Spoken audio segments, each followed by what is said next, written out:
بسم الله الرحمن الرحیم. السلام علیکم درنو ملګرو، خدای دې وکړي چې ټول به روغ جوړ یې.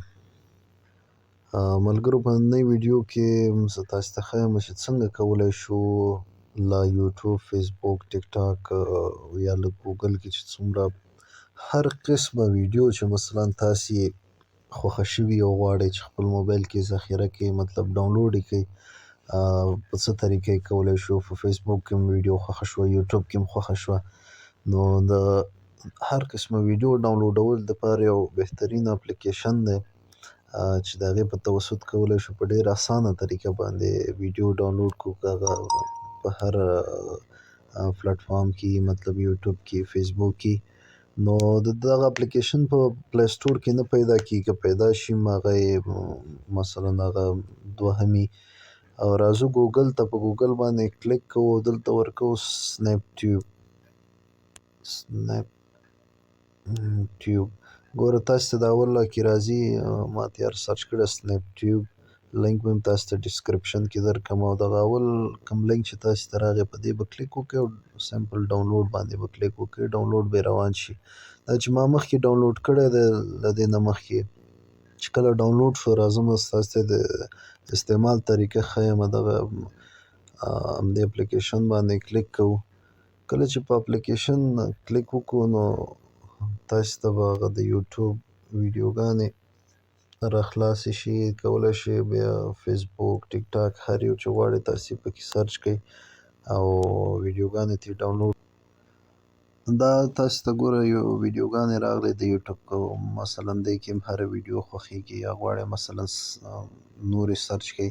په د ویډیو ډاونلوډولو دپاره به دغه غشي علامه چې لاندې تاسې ته ښکاري په دغې باندې به خالص کلیک وکړئ او تاسې ته به راشي چې مثلا دا په MP3 کې ډاونلوډول غواړئ، HD فل HD کوالټي کې، HD کې غواړئ، کمزورې کوالټي کې غواړئ، یو دانه به ورته انتخاب کړئ، مثلا دا 200 پکسله زه ورته انتخابوم.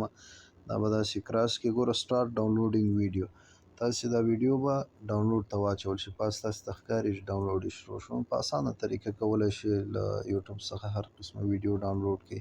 یا مثلا غواړئ چې نورې ویډیو ډاونلوډ کړئ، مثلا زه دلته ووایم ورته فسبوک ته ورشئ او فسبوک کې زه غواړم یو ویډیو ډاونلوډ کړم، پاس به ولیکئ فسبوک.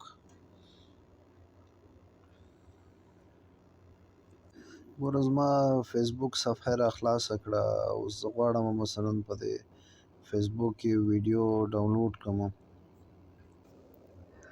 مثلا دغه ویډیو ما ته مخکې راغله، دا ویډیو مثلا زما خوښه شوه، غواړم ډاونلوډ یې کړم. ګوره په همغه ویډیو به کلیک وکړئ او لاندې تاسې ته دا ډاونلوډ اپشن ښکاري، په ډاونلوډ باندې کلیک وکړئ.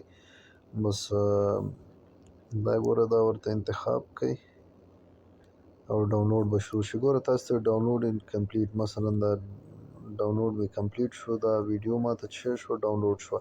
نو ډېر په اسانه کولی شئ په دغه اپلیکیشن په وجه د یوټیوب، فسبوک، ټیک ټاک هر قسم ویډیوګانې چې غواړئ دغه سرچ بار کې لیکئ، مثلا زه غواړم ټیک ټاک، ټیک ټاک باندې کلیک کوم، ټیک ټاک ویډیوګانې به ما ته راشي او په اسانه یې ډاونلوډولی شئ. دا دوسه ګوره ټیک ټاک ویډیوګانې راغلې، بیا هم په همغه یوټیوب باندې په دې غشي علامه باندې کلیک وکړئ او ورته هغه انتخاب کړئ چې په کومه کوالټي غواړئ ډاونلوډ کړئ. بس مثلا ما ورته HD انتخاب کړه، هغه سټارټ ډاونلوډینګ، تاسې ته ګورئ ډاونلوډ سټارټ شو.